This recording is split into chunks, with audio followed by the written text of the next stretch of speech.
فَإِذَا جَاءَ وَعْدُ الْآخِرَةِ، جب آئے گا آخری وعدے کا وقت، جئنا بکم لفیفا، ہم تمہیں لپیٹ کر لے آئیں گے۔ یہاں سمجھ لے آخری وعدے کے وقت سے مراد کیا ہے۔ جو پہلا رکوع ہم نے بنی اسرائیل کا پڑھا، سورت بنی اسرائیل کا، اس میں کتنے وعدوں کا ذکر تھا؟ 2 وعدوں کا۔ وَقَضَيْنَا إِلَىٰ بَنِي إِسْرَائِيلَ فِي الْكِتَابِ، ہم نے کتاب میں بنی اسرائیل کو بتا دیا تھا، لَتُفْسِدُنَّ فِي الْأَرْضِ مَرَّتَيْنِ، تم زمین میں فساد مچاؤ گے 2 دفعہ، وَلَتَعْلُنَّ عُلُوًّا كَبِيرًا، 2 دفعہ بڑی سرکشی کرو گے۔ فَإِذَا جَاءَ وَعْدُ أُولَاهُمَا، جب پہلے وعدے کا وقت آیا تو ہم نے بندے بھیج دیے تم پر، اپنے بڑے جنگجو بندے تمہاری، انہوں نے وہ حشر کیا۔ اب یہاں کہا جا رہا ہے آخری وعدے کا وقت آئے گا۔ آخری وعدے سے سمجھ لیں مراد کیا ہے۔ بنی اسرائیل وہ قوم ہے جن میں آخری رسول اللہ نے بھیجا کون سا؟ حضرت عیسیٰ علیہ السلام۔ حضرت عیسیٰ کے بارے میں اللہ نے فرمایا وَرَسُولًا إِلَىٰ بنی اسرائیل، اب بنی اسرائیل کی طرف حضرت عیسیٰ رسول بن کر آئے۔ بنی اسرائیل نے انہیں مانا اللہ کا رسول؟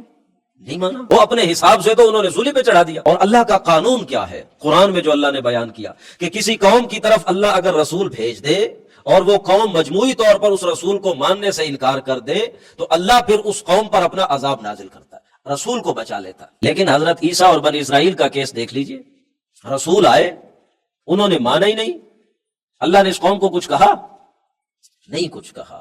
حالانکہ قانون اللہ کا کیا ہے کہ قوم کو تہز نہز کر دیا جائے، جڑ سے اکھاڑ کر پھینک دیا جائے۔ اللہ تعالیٰ کے اس قانون کے مطابق ان کے اوپر آنے والا عذاب استئصال ابھی پینڈنگ ہے، ریزروڈ ہے۔ ان کے اوپر اب وہ جو آخری عذاب آنا ہے تو وہ کس کے ہاتھوں آئے گا؟ اسی رسول کے ہاتھوں آئے گا، حضرت عیسیٰ روح اللہ کے ہاتھوں۔ یہ جو ان پر عذاب استئصال ہے، اس آیت میں آخری وعدے سے مراد وہ عذاب ہے جئنا بکم لفیفا، ہم تمہیں لپیٹ کر لے آئیں گے۔ اب لپیٹ کر لے آئیں گے کی بھی حقیقت سمجھے۔ جب اللہ رب العزت اس آیت میں کہہ رہے ہیں کہ اس کے بعد ہم نے بنی اسرائیل سے کہا آباد ہو جاؤ زمین میں، زمین سے مراد وہ فلسطین ہے، وہاں آباد ہو گئے۔ 70 عیسوی کے اندر رومیوں نے انہیں نکالا ہے فلسطین سے، یروشلم سے۔ اسی 70 عیسوی کے بعد ہی یہ کچھ یہودی تھے جو مدینہ میں آ کر آباد ہو گئے تھے، پوری دنیا کے اندر یہ پھیلے ہیں۔ پھر یہودی 1917 کے اندر دوبارہ اس سرزمین میں داخل ہوئے۔ 70 عیسوی سے 1917 تک 1850 سال یہ اس سرزمین فلسطین یروشلم میں آباد نہیں ہو سکے۔ اس ان کے ڈائسپورا کو ذہن میں رکھ کے یہ آیت پڑھیں کہ فَإِذَا جَاءَ وَعْدُ الْآخِرَةِ، جب آ جائے گا آخری وعدے کا وقت،